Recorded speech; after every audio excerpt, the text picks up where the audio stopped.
On the 24th of February, the government released the All India Household Consumption Expenditure Survey, covering the period August 2022 to July 2023. Well, so what's so big about this survey? Of all the data released by the Government of India, the Household Consumption Expenditure Survey, or the HCES, is by far the most important. Covering over 2.6 lakh families, the survey tells you what a typical Indian family consumes. Depending on changes in what the Indian household consumes, the NSO, or the National Statistical Organization, constructs the CPI index and even the components of the GDP. This survey used to be conducted every 5 years so that the NSO could update India's CPI and GDP composition regularly, but the previous 2017 survey was junked by the government on grounds of unscientific data. Some experts believe it was junked because it showed consumption has fallen. Anyway, coming back to the present numbers. First, here's the data on rural and urban consumption gleaned from the last 5 surveys. Please note, in this table, the prices are not adjusted for inflation. So what are the key takeaways from the latest survey? First, the latest HCES data shows that the pace of consumption growth has slowed in the 2011-12 to 22-23 period compared to the previous 8 years, that is 2004-5 to 2011-12 period. The slowdown in nominal terms, or in terms of current prices unadjusted for inflation, is obvious from the table. Now, City India has calculated adjusting the absolute consumption to price increases.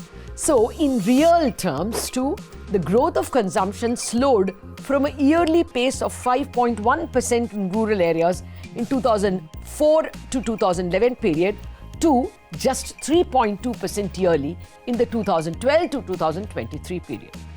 Second big takeaway, share of food in the rural and urban consumption basket is down from nearly 53% to 46% in rural areas and from 43% to 39% in urban families.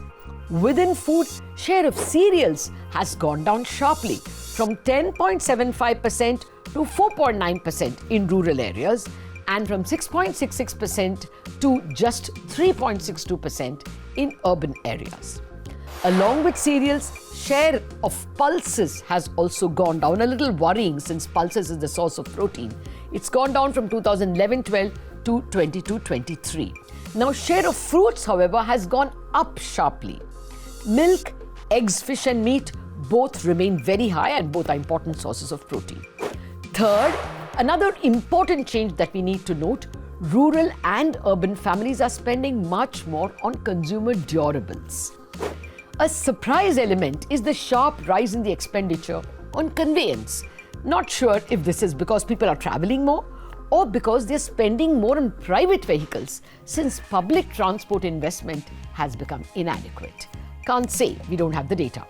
A sadder trend is that families, both rural and urban, are spending less and less on education.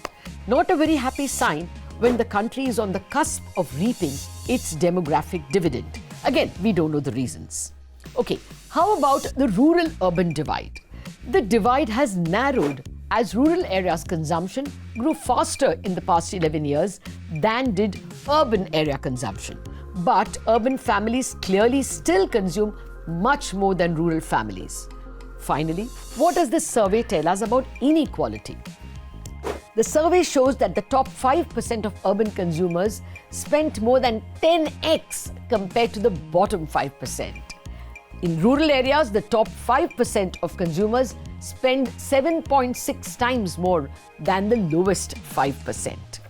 Inequality is high, even higher, between the rural rich and the urban rich. But the poor households in both areas are consuming more or less similar. That's because rural consumption has caught up. Based on this data, the Niti Aayog says that extreme poverty in India is down to just 5%. And that, I believe, is the best news.